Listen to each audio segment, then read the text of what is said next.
Very. Well, how did the family react to her being on telly?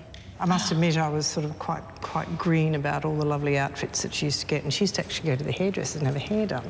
Was that unusual? Oh, well, it was. Yes. Yeah, and she used to have fabulous wigs and switches, you know, when you used to have the big hair and all of that sort of stuff. Right. Did you recognise the sister you know on telly? Absolutely. Yes. Yeah. Yeah. She didn't change necessarily? No. We all take different things from our parents. Who do you think Kerri Ann takes after, your mum or your dad? Probably more mum, I guess.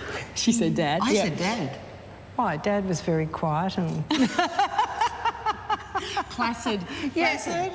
Because your mum sounds like she was determined, you get on with it, you do it, you don't muck around. No. I think probably both of us actually got that. So I don't know if you can say who did we take after mum or dad, but I think we certainly got mum's drive and determination, and you just get on with the job. Do you remember your first kiss, Kerri Ann? Yes, his name was Wayne. It was under the front tree. That was quick. Wayne, under the front tree. I was 5. You were 5? Yeah, and he wanted to kiss me, and I'm going, well, can I ride your bike? That's right. She was already into negotiating. What's in it for me? A bike ride. Now we know what you are. It's just a matter of price. Now, did you know what you were going to do after school? When I went to high school, I just knew I wanted to do something in showbiz. I didn't know what it was going to be, didn't know how it was going to work. I wanted to sing. I just wanted to continue in that direction. I didn't know what it was going to be and how was it going to work, but I just... What were you imagining she might do? Well, I just assumed she would continue on her merry way in television, which she did. Or singing. She really wanted to be a singer. Yeah. I think that was your main goal, was you wanted to be a singer. But television, she was in TV already, and she used to do singing as well.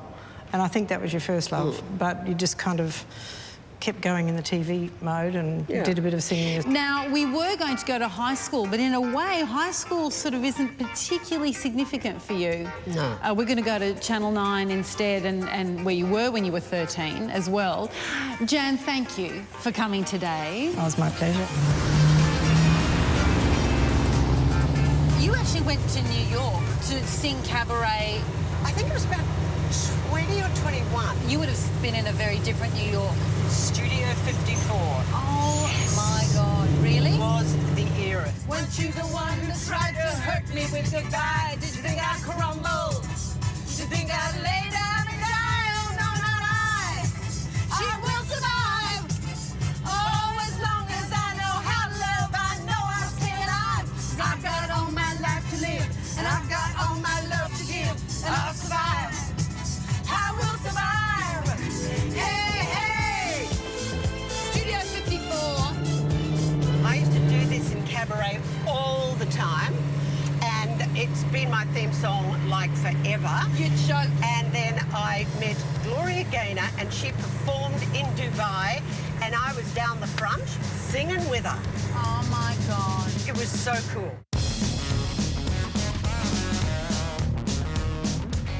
So this is old Channel 9 entrance. Yes. And you're 13 and you're regularly coming here. Yes. Tiles are original. Of course they are. Is this a familiar down corridor? here, Yes. going to the studio, down here was makeup on the left. But these walls always had lots and lots of photographs of, you know, the stars like the Joy Chambers and the Reg Grundys. Studios in there and there. You know, I think this cork was on the wall. Of course it was. Now look what they've left for us on some of the equipment, some lovely photos of you. Lordy. Oh, Billy Crystal. Incredible. That man is funny. He's amazing, isn't he? Oh, superb. Who's that? That? Burt Bacharach. Oh, my God. Cliff Richard. Olivia Newton-John. Yes. Kerri Ann Kennerley. Is that not the best shot? Well, I wish Bert had his eyes open, but still. Were you ever allowed up here in the control room? Yeah, I used to come up here a lot. I used to love seeing how it all works, so I was always up here. So this is in when you were a teenager? Oh, yeah. Did you feel you were trying to see everything that was working, how it worked? I always loved this behind-the-scenes stuff. I love pressing buttons. Well, let's go to your second home, which is the studio. Gotta grab hold of life with all of my might, like each moment just might be my last. Honestly, it's been 40 years since I've been in here. Oh, Lordy. Wow. So your first performance in a Channel 9 as a kid is here? Yes. right in there. The studio... Where's the audience? The audience bank was here. They came in through those side doors, and then we used to shoot this way, and the curtains would come across here. All the big shows of Channel 9 in those days were all done here. Amazing. And look, they just seem to have set up 2 chairs for us. How I extraordinary. think they're original as well, aren't they? Now, tell me about Uncle Jim Iliff, for people who don't know who he was. Uncle Jim Iliff was the host of the Channel 9 show. He also ran the show. He was like executive producer. It was a kids' show. It was a kids' afternoon program. So you ring him up. Yeah. What do you say to him? You know, my girlfriends and I do these mimes, and I think we'd like to come on your show. My girlfriends and I do these mimes. And he's gone, really? Yes, I think I persisted so much, and then I got Mum and Dad to drive me up, and the girls, and we came up here, and I think we auditioned, and they've gone, oh, OK. And put you on. And when did he say to you, I think I'd like you to continue? Offered you a job, basically. After I did Sunshine Lollipops. Great, Leslie of course. Failure comes to all of us, but I think when you're on television, obviously, for us, it's more public, and it's often not our fault, but you're in it. How do you bounce back? What do you do? Well, it's not a matter of if, but when you fail. Yeah, right. Absolutely. Yeah. And also, in any life and career, you're not always going to be on the crest of that wave. That wave has to come down, and the wave will come up, and it's just like the surf. You roll with it. Best work choice you ever made? Midday. Kerri Packer says, I'd like you to do it. How did that meeting go? Tell me about. I go in, close the door. Close the door. OK, girlie. Used to call me girlie. OK, girlie, what are you going to do? Oh, I honestly, my mind is going at about 1,000 miles an hour. I'm going, well, Mr. Packer, basically, you know, I'm the first female that's ever fronted this show.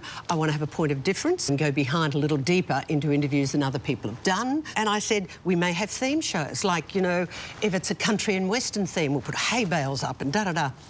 I like country. And 3 years later, it worked really well. Worst career choice? What's cooking? Oh, my Lord. So, for 8 years, Jeff, who is a very fine chef out of Melbourne, had a really successful cooking show called What's Cooking. So they decided to pair me up with him. I do the interviews, he does the cooking. Hey, welcome to What's Cooking for 1999, and my partner in crime, Kerri and Kennerley, welcome. Good afternoon, everyone. It's great to be with you. It's going to be a whole new year for us, 1999. I remember watching paper mache dry, and I'm going, my career is, I'm just now seeing it. And poor Jeff, I ruined his career as well. It was just awful. I'm so sorry, Jeff. I really, really am sorry. You had 8 great years, then I came along.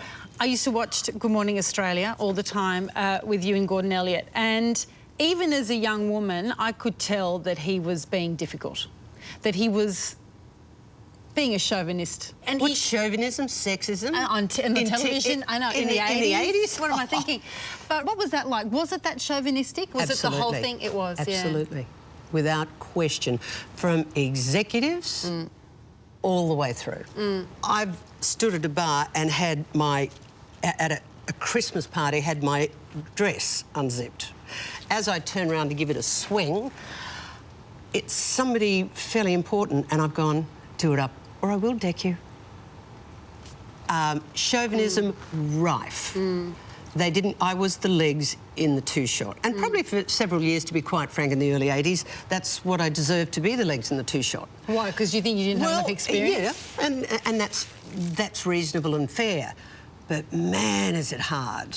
And it is pure grit and determination. Absolutely. You just grit it out.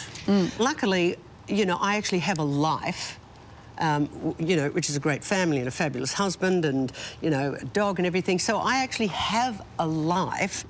John, your husband, it's one of the great love stories. You've been together a very long time. Tell me about him.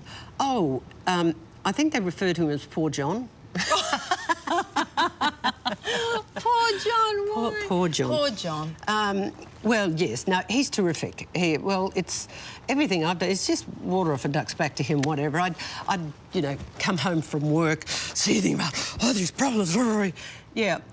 What do you want to watch on TV tonight? Yeah. And it mattered not. But that's good. Yeah. Complete disinterest works in a marriage. Complete disinterest in marriage. Writing that down. Remember that, everyone. It's very helpful. But no, it is healthy because you come back to earth and go, oh, that's the job, that's really not very important. Yeah.